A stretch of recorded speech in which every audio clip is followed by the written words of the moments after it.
Muito bem. Vamos abrir a palavra de Deus no livro de 2 Pedro. 2 Pedro, no capítulo 1. Capítulo 1, segunda carta de Pedro, no capítulo 1.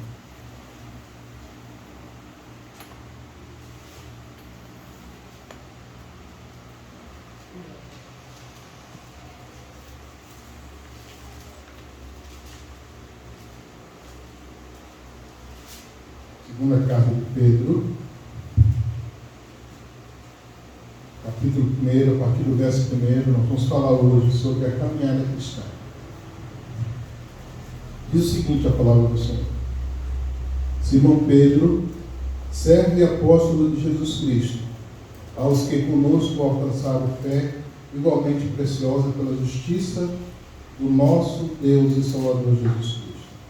Graça e paz vos sejam multiplicadas pelo conhecimento de Deus e de Jesus nosso Senhor, visto como o seu divino poder nos deu tudo o que diz respeito à vida e piedade, pelo conhecimento daquele que nos chamou por sua glória e virtude, pelas quais ele nos tem dado grandíssimas e preciosas promessas, para que por elas fiqueis participantes da natureza divina, havendo escapado da corrupção que pelas concupiscências há no mundo.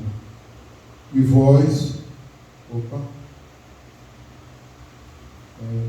também, pondo nisso mesmo toda a diligência, acrescentai à vossa fé a virtude, e a virtude a ciência, e a ciência a temperança, e a temperança a paciência, e a paciência a piedade, e a piedade o amor fraternal, e o amor fraternal a caridade.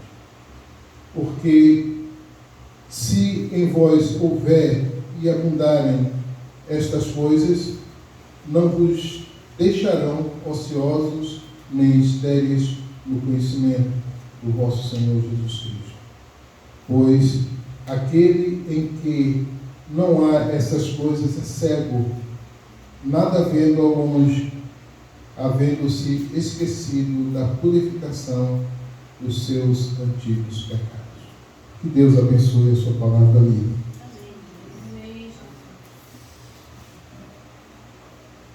Queridos, muitos de nós ficamos meio perdidos assim no meio da nossa vida cristã.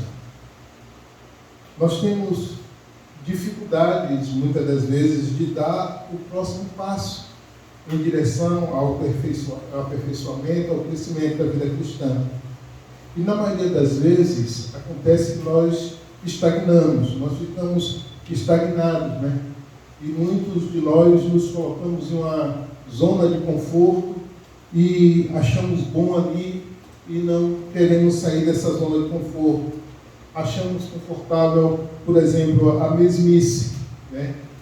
Achamos confortável vir à igreja e achamos que isso é tudo e não precisa de mais nada.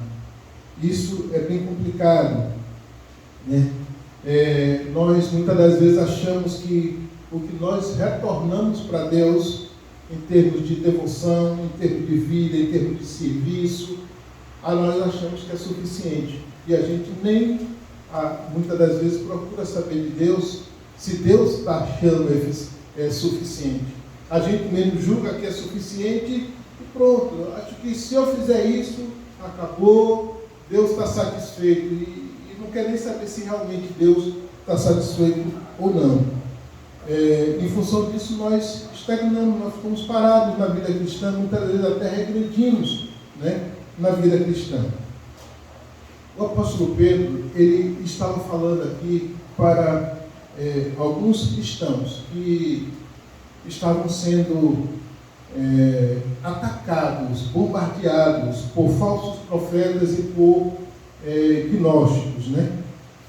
Pessoas que interpretavam a vida cristã como um item, por exemplo, a mais da religião judaica e queria aliar a religião judaica com o cristianismo que estava nascendo ali. E outros que queriam mesmo ver cristãos se apostatando da fé. Aí o apóstolo Pedro ele usa esse texto e faz um panorama da caminhada cristã, nas quais nós nunca deveríamos desviar das suas rotas.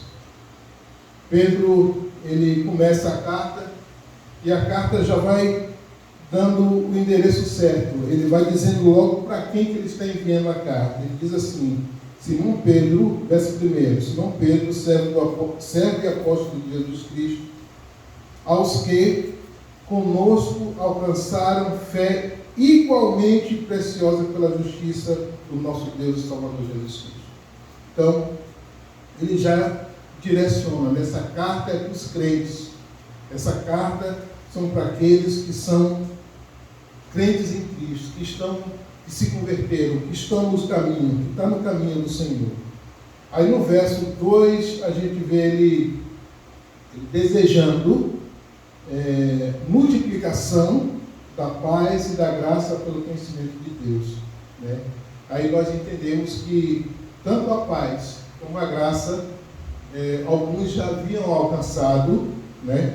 E agora ele desejava que isso fosse multiplicado. Ninguém multiplica algo de nada, né? Para se multiplicar precisa ter alguma coisa. Então eles já tinham paz, eles já tinham graça, e agora o desejo de Pedro era que aquilo fosse multiplicado na vida deles. E é o desejo de Deus que a graça dele, que a paz dele seja multiplicada nas nossas vidas. Mas a partir do verso 3, ele começa a explanar a caminhada cristã, né? E isso ele nos dá o início, o meio e o ponto final da nossa vida cristã. E é exatamente isso que nós vamos entender a partir de agora. Primeiro, o início do caminho, o início da caminhada cristã. O verso 3 diz o seguinte: visto como o seu divino poder nos deu tudo o que diz respeito à vida e piedade, pelo conhecimento daquele que nos chamou por sua glória e virtude. Verso 4 diz: pelas quais ele nos tem dado grandíssimas e preciosas promessas, para que por elas fiqueis participantes da natureza divina, havendo escapado da corrupção que pela concupiscência no mundo. Bem, o início da caminhada cristã começa na conversão. O divino poder de Deus é manifestado, né? É manifestado. E esse poder de Deus, ele é manifestado através do conhecimento, né? A partir do momento que a gente ouve a palavra de Deus, o poder de Deus se manifesta, e se manifesta para nos dar uma vida nova e uma vida piedosa, uma vida dedicada, uma vida de adoração a Deus. E Paulo, no capítulo 1, verso 16 de Romanos, ele fala nessa direção. Ele diz assim: porque eu não me envergonho do Evangelho, pois é o poder de Deus para a salvação de todo aquele que crê, né? Ou seja, o Evangelho é o conhecimento, na proporção que o Evangelho é colocado, na proporção que o Evangelho é pregado, e as pessoas ouvem, o Espírito Santo age e as pessoas se convertem.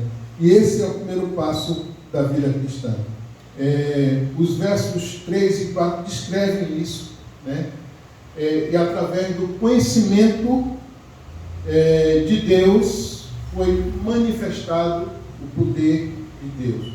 Romanos, no capítulo 10, verso 17, diz assim: de sorte que a fé vem pelo ouvir, e ouvir a palavra de Deus. A fé verdadeira, a fé que transforma o coração, a fé que verdadeiramente faz com que haja ação no coração das pessoas passa pela fase do ouvir. As pessoas têm que ouvir o Evangelho, né? O conhecimento de Deus é como se fosse um start para a manifestação do poder salvador de Deus na vida das pessoas. Timóteo, na segunda carta para Timóteo, Paulo falando para ele, diz assim, que pregues a palavra, inste em tempo e fora de tempo. Ou seja, é necessário que essa palavra, é necessário que esse Evangelho seja dito, seja pregado, seja falado, seja explanado, seja espalhado por toda a terra. É necessário que isso aconteça, até porque o Senhor Jesus disse que quando o Evangelho do Reino for pregado em todo mundo, aí virá o fim. Ou seja, se a gente quer abreviar o nosso tempo de sofrimento nessa terra, se a gente quer abreviar os tempos de angústia, de dor, de tristeza, de tempos difíceis que nós estamos vivendo nos dias de hoje, a gente precisa pregar o Evangelho. Porque quanto mais rápido o mundo souber de Cristo, for pregado o Evangelho de Cristo, mais rápido Jesus voltará. E a vinda de Jesus é a nossa maior expectativa, é a nossa maior esperança. Nós esperamos que Ele volte, nós ansiamos que Ele volte.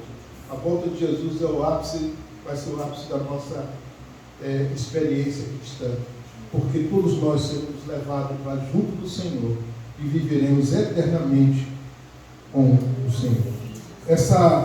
Aí o apóstolo Pedro, na continuidade, ele fala de benefícios que acontecem no início da nossa caminhada cristã.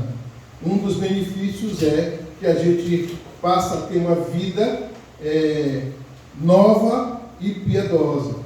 Nós passamos a ter uma vida de devoção a Deus, uma vida diferenciada, uma vida que hoje nós cantamos louvores de adoração ao Senhor, na certeza e na segurança que o Senhor está nos ouvindo.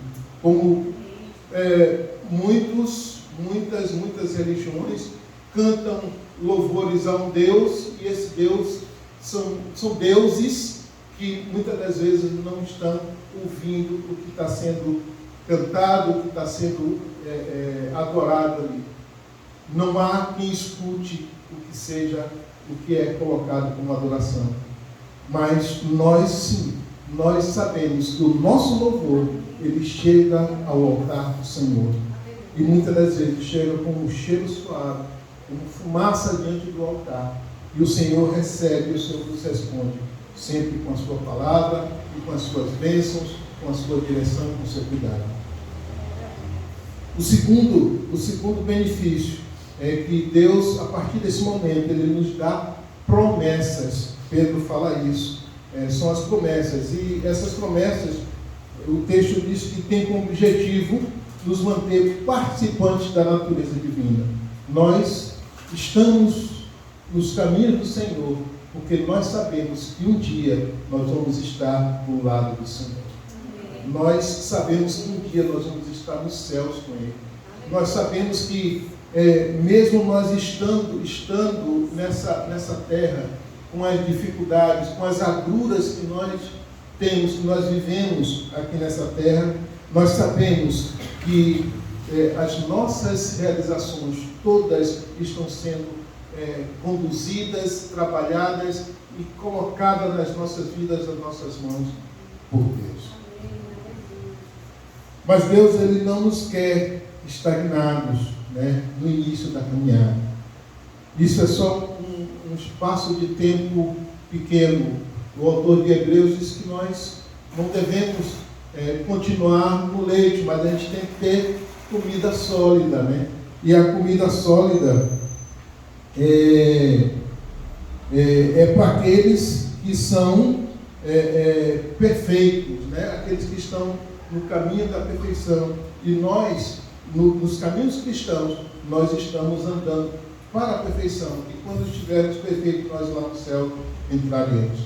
Nós estamos aprendendo tudo que a gente vive aqui na igreja, o fato de estar na igreja, o fato de estar aqui, nós estamos aprendendo como nós vamos viver lá no céu, como nós vamos nos comportar lá nos céus. Então, o Senhor ele não quer que a gente fique estagnado. Ali foi só um ponto de partida. Agora tem muita coisa à frente para se trabalhar, se discernir e fazer acontecer. E aí a gente já entra no segundo tópico, que é o meio do caminho. Nós já passamos pelo início do caminho, agora nós vamos para o meio do caminho. E Pedro fala isso nos versos 5 a 7, que ele diz o seguinte: e vós também, pondo nisso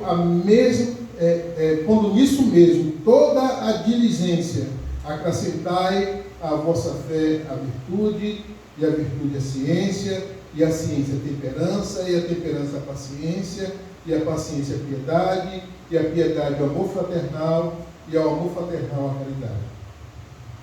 Bem, a partir do versículo 5, o apóstolo Pedro apresenta uma lista de qualidades ou de capacidade que nós devemos buscar na nossa vida cristã. Mas não é um buscar qualquer. Ele fala que é um buscar diligente, é um buscar com zelo, é um buscar com vontade, ir atrás, correr atrás disso. Nós estamos trabalhando ali na Assembleia de Deus, no Ministério Gará, aquela que fica lá em cima. O pastor de lá, um homem extremamente humilde, um homem fantástico, um cara assim, diferenciado, né? Pastor Alisson. E ele um dia me ligou e disse: pastor, eu estou com um problema aqui, eu não sei, não estou sabendo mais o que fazer. E eu digo: o que é, meu irmão? Ele disse: não, nós estamos com os casais da igreja aqui, a maioria tudo com desejo de separação, já falando em divórcio e tal, aquela confusão. Aí, o senhor pode vir fazer uma palestra aqui? Não, tudo eu posso. Agora, eu recomendaria o curso e tal. Eu falei para ele sobre o curso de casamento e tal. Aí fui lá, fiz a palestra, mas melhor. Isso aí é como se fosse, você fala uma vez, até as pessoas melhoram um pouquinho, mas depois eles voltam de novo. Aí ele resolveu acatar o curso de casamento, né, que nós fazemos. Nós já fizemos aqui uma edição, aqui na igreja, vários irmãos tomaram e tal. E nós começamos a trabalhar. Já essa semana que entra, já é a 6ª semana que nós estamos caminhando para lá. E nisso, a gente tem, o curso ele consiste em uma explanação, uma palestra, que é um vídeo, vem de vídeo, é um trabalho da Universidade da Família, na verdade, né? E aí vem um vídeo, uma palestra, depois nós temos uma dinâmica no local e depois nós passamos um dever de casa.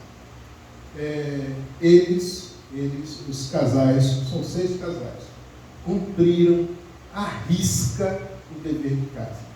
Eles cumpriram à risca as dinâmicas que a gente fazia lá, e não só isso, como os deveres de casa, eles cumpriram à risca.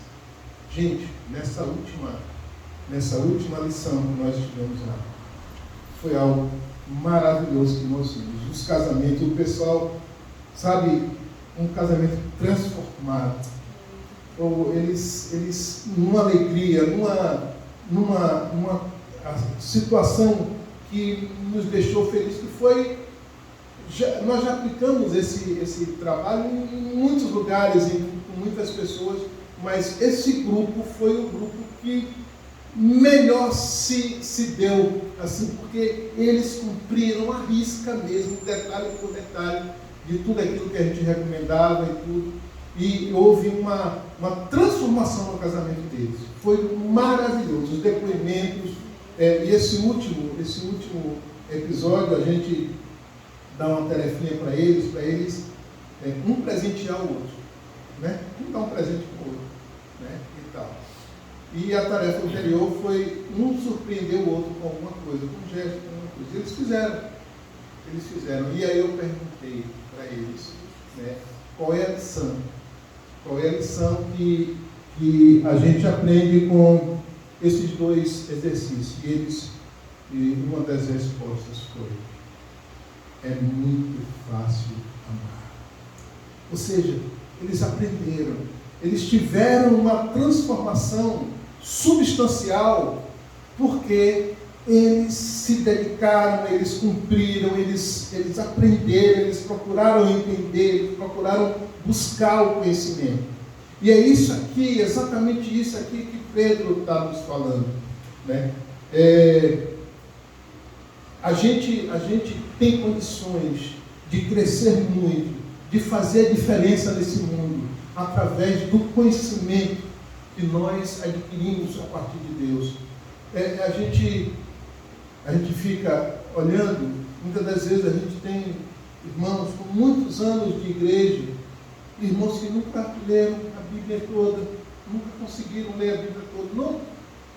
Não é por falta de tempo, não. É porque nunca se dedicaram a sabe, ler a Bíblia mesmo, pegar e procurar ler, não só ler, como estudar. Como tem aqueles que já leram 50 vezes a Bíblia e fazem tudo errado, continuam fazendo tudo errado.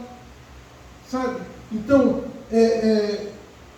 a gente precisa se aperfeiçoar no conhecimento de Deus.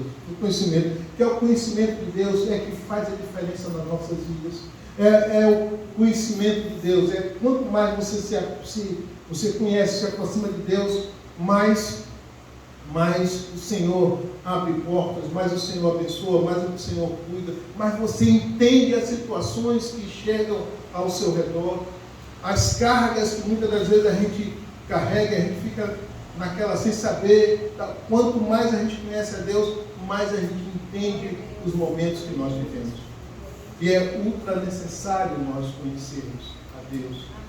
E a gente olha, e a gente fala isso até com tristeza, né? E depois da pandemia houve uma evasão total, praticamente total da escola bíblica, né? As pessoas não vêm mais para a escola bíblica. Antes da pandemia era uma coisa, depois da pandemia é outra. As pessoas se acostumaram a dormir até tarde, se acostumaram a ficar em casa, a fazer outras coisas e deixaram de estar na escola bíblica, e isso, automaticamente, leva a uma perca de oportunidade de crescimento espiritual, de crescimento, de aprendizado, sabe? De estar firme, de ter uma continuidade do aprendizado. Eu quero dizer uma coisa para vocês, irmãos. Quando a gente se converte, a fé foi alcançada, mas ela não é um fim em si mesma, né? A fé, por ela sozinha, ela não nos sustenta, né? A fé, ela tem que ser prática, e a prática vem do conhecimento. A gente entender o que a gente precisa fazer, entender como nós devemos andar, entender qual é a vontade de Deus, e a gente agir e fazer a nossa fé prática. Crer na verdade é um crer que requer ação de verdade. O crer só de boca, todos dizem, todos falam. Se você sair aqui, em todas as casas aqui de Riachão das Neves, todos vão dizer que creem. Todos vão dizer que creem. Mas a vida não mostra a sua crença. E uma das coisas fundamentais para nós é que a nossa vida mostre a nossa crença. O nosso agir, o nosso pensar, o nosso andar, o nosso trabalhar, tudo que nós fazemos, Paulo diz que tudo que nós fazemos tem que ser para a glória de Deus, né? E tudo isso mostrar quem nós somos. A nossa fé tem que ser mostrada primeiramente pela nossa vida.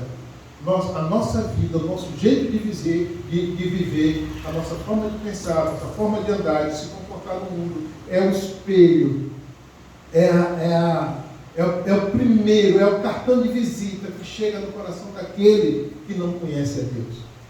E se ele não vê, se ele não nos vê, cristãos autênticos, homens e mulheres de Deus, ele jamais vai querer imitar a nossa fé. Nós somos imitadores de Cristo. Nós somos chamados para ser imitadores de Cristo. Sabe por quê? Porque a gente precisa parecer com Cristo para que outras pessoas queiram parecer conosco. A nossa vida tem que ser exemplo. Conta-se a história de que um missionário passou numa tribo indígena, aí lá mesmo ele morreu, aí outro missionário foi depois. Não sabia que aquele primeiro missionário era aqui lá. E ele começou a falar de Jesus Cristo para a tribo indígena, né? Ele começou a falar as características de Cristo, e de repente o índio levanta e diz: não, esse homem já esteve aqui, nós conhecemos ele porque ele já esteve aqui. A pessoa falando de Cristo, mas como o primeiro missionário, ele era um imitador de Cristo, à risca, os índios confundiram ele com o próprio Cristo. Isso é que a gente precisa fazer. É esse o comportamento que nós precisamos ter. Confundirmos o mundo como nós sendo imitadores fiéis de Cristo. Aí Pedro diz que esse aprendizado, essas qualidades, essas características, elas precisam ser buscadas com diligência, em outras palavras, com zelo. E que qualidades são essas? Primeiro, a virtude. A virtude aqui que Pedro está falando é procedimento, é um bom procedimento. É uma pessoa que procede bem, né? É uma pessoa bondosa e que procede bem, né? O dicionário ele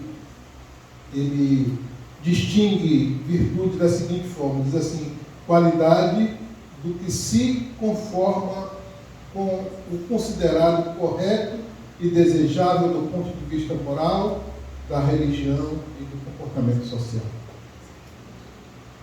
Aí depois a próxima qualidade, conhecimento. Esse conhecimento aqui já é um tanto quanto diferente do primeiro conhecimento.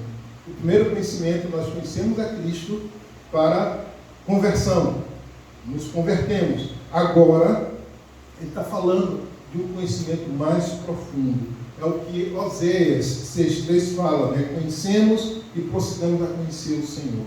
Né? E Oséias fala o seguinte, depois ele diz assim: como a alva será a sua saída. Ou seja, como o nascer do sol, com que a gente sabe que ele vai nascer e que o dia será iluminado, assim será a nossa saída, assim será a nossa vitória, assim será a nossa conquista, assim será o nosso bem-estar, assim será a nossa pregação do Evangelho, assim será a nossa vida daqui para frente. Certeza que vai nascer e que vai iluminar. Depois tem a qualidade, a temperança. Temperança é o domínio próprio, né? A gente saber se dominar, saber se conter, saber se colocar, saber nos tempos difíceis ter equilíbrio para resolver as situações, ter calma. Depois tem a paciência. A paciência nesse aspecto aqui está falando em termos de perseverança, de saber esperar o tempo que for necessário a gente esperar e saber, ter a certeza que o Senhor está cuidando de nós. Depois ele fala da piedade, né? Ou seja, do amor fraternal, né? Da fraternidade, do amor uns para com os outros. E no final ele fala caridade, mas essa palavra caridade aí, ela é traduzida como amor. É a mesma palavra que é traduzida no original para amor. E esse amor não é um amor comum, é um amor ágape, é um amor de como Deus nos ama. Deus nos ama incondicionalmente. E nós precisamos ter também esse amor. Amar a Deus incondicionalmente e amar o nosso próximo também incondicionalmente. Bem, essas qualidades, elas são mutuamente dependentes e são complementares. Nós precisamos ter todas, trabalhar todas, nos esforçar para que elas sejam evidentes. E são essas são algumas características do povo cristão. Jesus dá outras características. Por exemplo, quando ele está ali nas bem-aventuranças, ele fala de diversas características do cristão, de como nós devemos ser, como nós devemos nos portar, né? Ele dá essas características também. Nos estudos que nós estamos fazendo na mente de Cristo, né, nós temos dois textos que nós estamos trabalhando, né? Um deles é Tiago 3,17. Quem se lembra? Dos que estão...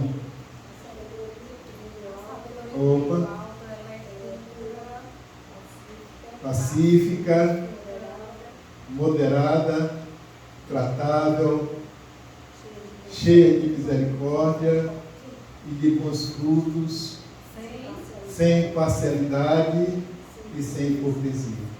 Então, são algumas características da mente de Cristo, como Cristo pensado, né? A sabedoria que vem do alto. E é essa sabedoria que nós precisamos ter. E você vê que bate direitinho com essas qualidades que o apóstolo Pedro requer que nós desenvolvamos. A mesma coisa está lá em Gálatas 5:22, quando fala dos frutos do fruto do Espírito, né? E também são qualidades que nós precisamos desenvolver. De sorte que nós precisamos nos esforçar. O Senhor Jesus disse que o reino dos céus, ele é tomado por força, por esforço. É tomado por esforço. Nós precisamos nos esforçar.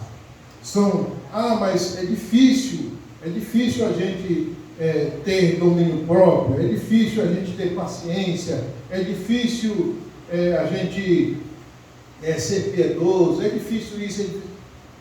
A gente precisa se esforçar. Se os irmãozinhos lá, seus irmãos e os casais não se esforçassem para cumprir os deveres de casa, eles não tinham experimentado a mudança no casamento deles como eles experimentaram.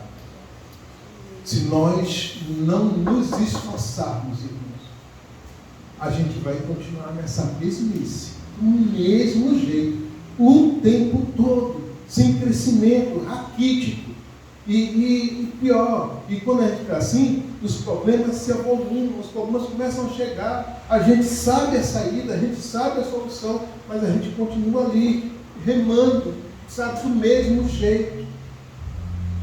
A gente tem a oportunidade de mudança, a gente tem a oportunidade de crescimento.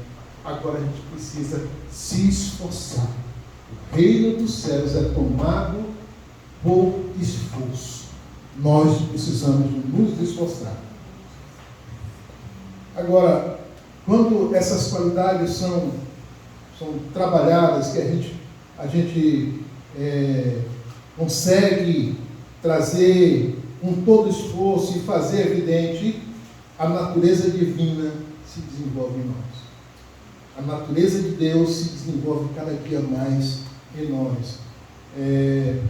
A fé sem conhecimento, ela resulta em fanatismo, muitas vezes em heresia. O conhecimento sem fé também resulta em legalismo. Tudo tem que estar junto. No início da nossa caminhada, Deus operou o poder para nos salvar. Mas a partir de agora, o homem tem muito o que fazer. Nós temos muito o que fazer. Nós temos que lutar com nós mesmos. E nós somos os piores inimigos de nós mesmos. E a gente fica ali, a gente deixa o nosso desânimo, deixa o nosso orgulho, deixa a nossa preguiça, deixa outras coisas do mundo, né, tomar conta de nós e que nos impede a evoluir. A gente precisa evoluir. Terceira e última parte é o ponto de chegada. A partir do verso 8 e 9, que diz assim: porque se em vós houver e abundarem estas coisas, não os deixarão ociosos nem estéreis no conhecimento de nosso Senhor Jesus. Pois aquele em que não há estas coisas é cego, nada vendo ao longe, havendo-se esquecido da purificação dos seus antigos pecados. O negócio agora é complicado. Olha o que ele diz aqui, vou repetir de novo. Porque se em vós houver e abundarem essas coisas. Que coisas? Que coisas são essas? A temperança, a paciência, a piedade, o amor fraternal e o amor ágape. Se essas coisas houver e abundar em nós, estiver em nós em abundância, essas coisas, primeira coisa, duas coisas ele diz aqui que acontecerá conosco. Primeiro, nós não ficaremos ociosos, né? Nós não seremos ociosos, ou seja, nós precisamos entender que nós fomos alistados para o serviço do reino dos céus. Você não está aqui, você não faz parte de uma igreja, da igreja do Senhor, para simplesmente porque você gosta de ter um tempo de diversão no final de semana e a televisão não tem nada de interessante. Para você distrair, para você simplesmente vir, você gosta de ouvir a irmã Normeide cantando no louvor. Não, você não está aqui por isso. Você foi alistado para o serviço do reino dos céus. E é interessante, irmãos, quando a gente chega, geralmente quando tem aquela reunião de final de ano, que inclusive está perto aí, que a gente vai dividir os cargos da igreja. Antigamente a gente via muito o povo brigando por cargo na igreja, né? Hoje em dia a gente vê todo mundo recusando tudo. Não, eu não quero, não, eu não vou, não, isso, não. Mas, irmão, você foi alistado para o serviço do reino dos céus. Você é servidor, nós somos servidores do reino dos céus. Nós somos escravos de Cristo, nós não temos opção. Nós não temos opções. Nós somos devedores ao reino dos céus. E nós precisamos trabalhar pelo reino. Porque agora, o nosso rei, ele está nos céus. As ordens para as nossas vidas, ela vem dos céus. A direção para o nosso caminhar vem dos céus. As nossas leis, elas são dos céus. A palavra de Deus. Por que a palavra de Deus? A palavra de Deus. A Bíblia é a palavra de Deus. A palavra de Deus é Deus falando. É ou não é? Quando nós abrimos a Bíblia, é o quê? É Deus falando conosco. É ou não é? E na Bíblia tem lá as leis de Deus, que nós precisamos cumprir. Mais do que a Constituição brasileira, que nós também devemos respeitar, nós precisamos cumprir a Constituição do reino que nós pertencemos. E qual é o reino que nós pertencemos?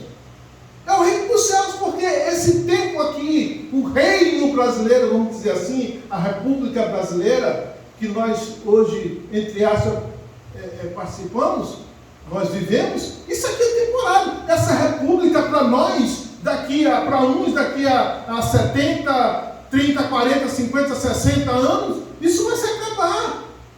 Essa república vai se acabar.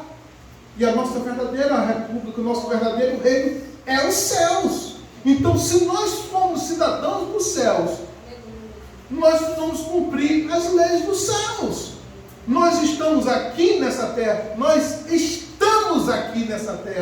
nós somos do reino dos céus. E para isso, nós somos comprados, para isso foi pago um preço. Para isso foi pago um preço na cruz. Jesus pagou o preço para nos comprar para o reino dos céus. Então, as nossas leis principais não estão aqui, estão no reino dos céus. Você pode observar que deputados, senadores se reúnem, fazem leis e tal, nenhuma lei, nenhum compêndio de lei supera a palavra de Deus. A palavra de Deus sempre está acima de toda e qualquer lei. Está acima de toda e qualquer lei. E tipo assim, nós cristãos, nós precisamos ser obedientes às leis, sim. Mas em determinados casos, se for preciso, nós precisamos ser desobedientes às leis. Mas quando é que só existe um caso que nós devemos desobedecer às leis? Quando as leis humanas ultrapassarem a lei de Deus. Porque a nossa lei é a lei de Deus, é a lei dos céus, é a lei do reino dos céus. Quem nos rege é o reino dos céus. Então, queridos, de posse desse entendimento, nós precisamos entender a nossa Constituição, a nossa Carta Magna dos céus, a Constituição do reino de Deus, que é a Bíblia. Precisamos ler, precisamos entender, precisamos praticar. E quando nós fazemos isso, nós nos tornamos frutíferos. Quando nós fazemos isso, quando nós andamos pela nossa Constituição verdadeira, nós nos tornamos frutíferos. A gente, com a nossa vida, a gente leva pessoas para o reino dos céus, que essa é a nossa missão. A nossa missão como cristão é não só edificar a igreja do Senhor, como também fazê-la crescer, fazer a igreja do Senhor crescer. E como é que a igreja do Senhor cresce? Muita gente, às vezes, em muitas igrejas, lá em Votirama, por exemplo, quando eu trabalhava lá, havia muita troca de pessoas entre igrejas, né? A igreja que eu fui pastor lá foi a igreja que mais evangelizou lá. Era uma igreja altamente evangelista. Porém, o evangelismo daquela igreja lá era somente para encher as outras igrejas, porque o povo se convertia, vinha para a igreja, vinha outra, pegava e levava, vinha outra, pegava e levava. Era assim. Era uma confusão isso lá. Isso não é crescimento. Isso não é crescimento de igreja. Sabe como é que a igreja cresce? Quando há batismo. Se por um acaso chegar aqui 200 pessoas de outra igreja e lotar isso aqui, a igreja não cresceu. Porque a igreja do Senhor simplesmente saiu de um lado e veio para o outro. Somente. Agora, quando acontece o batismo, aí sim, aí a igreja está crescendo. E a gente precisa começar a trabalhar isso. O Senhor Jesus diz assim: olha, eu sou a videira e vós sois a vara. Quem está em mim e eu nele dá muito fruto. Você está em Cristo? Você está em Cristo? Se você está em Cristo, mostre o seu fruto. Tem crentes que passam a vida toda, nunca levaram uma pessoa a Cristo sequer. Nunca se esforçaram para levar uma pessoa a Cristo. Nunca. Não tem. Quando o dia que chega lá nos céus, não tem o que prestar conta a Deus. Não tem um fruto para prestar conta a Deus. Irmãos, isso é sério. Isso é muito sério. Deus vai nos cobrar. É como se Deus dissesse: eu paguei caro por você, para você cumprir uma missão, para você fazer a diferença, para você ser um cristão relevante, para você fazer a diferença no onde você está, para você pregar o meu evangelho, para você fazer a tua igreja crescer. E cadê? Você fez? O que você vai dizer diante de Deus? O que nós vamos dizer diante de Deus? Sabe? Como ideal, irmãos, é a gente chegar diante de Deus com os molhos de alma. Senhor, está aqui. As almas que eu ganhei para ti. Isso sim vai alegrar o coração de Deus. Para finalizar, o verso 9 diz o seguinte: pois aquele em quem não há essas coisas. Sério? Olha o que Pedro está dizendo aqui, é algo sério que a gente precisa pensar. Pois aqueles em quem não há essas coisas é cego, não vendo nada ao longe, não vendo nada, não enxerga nada, havendo-se esquecido da purificação dos seus antigos pecados. Ou seja, esqueceu até da salvação, não está dando nem valor à sua salvação. Nós não podemos esquecer. Nós temos que colocar em atividade as qualidades que o Senhor quer que nós desenvolvamos, né? Colocar essas qualidades em prática e começar a vislumbrar tudo aquilo que o Senhor deseja que nós enxergamos, que nós vejamos e que nós lutemos enxergar a nossa missão e cumpri-la com afinco. Isso é o que o Senhor deseja de nós. Que Deus abençoe, irmãos, as nossas mentes. Que Deus abençoe os nossos corações. Que nós possamos, a partir de hoje, nos esforçar para o reino dos céus. Tem estudo de quinta-feira. Eu vou me esforçar, eu quero aprender. Tem escola bíblica, eu vou me esforçar, eu quero aprender. Eu quero desenvolver essas qualidades em mim. Eu não vou esperar com que o pastor fique pegando no meu pé. Eu vou me prontificar a fazer. Pastor, o que é que eu tenho para fazer? O que é que eu posso fazer? Ou se eu não sei como pregar o Evangelho, me ajude a ir ali numa visita para eu pregar o Evangelho para tal pessoa. Sabe, a gente ir junto. Ou não só o pastor, como também um irmão mais experiente, leva lá para pregar o Evangelho. Mas não deixe de fazer o que precisa fazer. Não deixe de fazer o que se tem que fazer. Não deixe de fazer aquilo que você foi chamado para fazer. Não enterre os seus dons, não enterre os seus talentos. Não enterre aquilo que Deus está lhe dando como ferramenta para você ser relevante nessa terra, nesse lugar, nessa cidade. Nós temos aí agora um tempo, de festividade. Vamos fazer a diferença, principalmente com a união entre nós.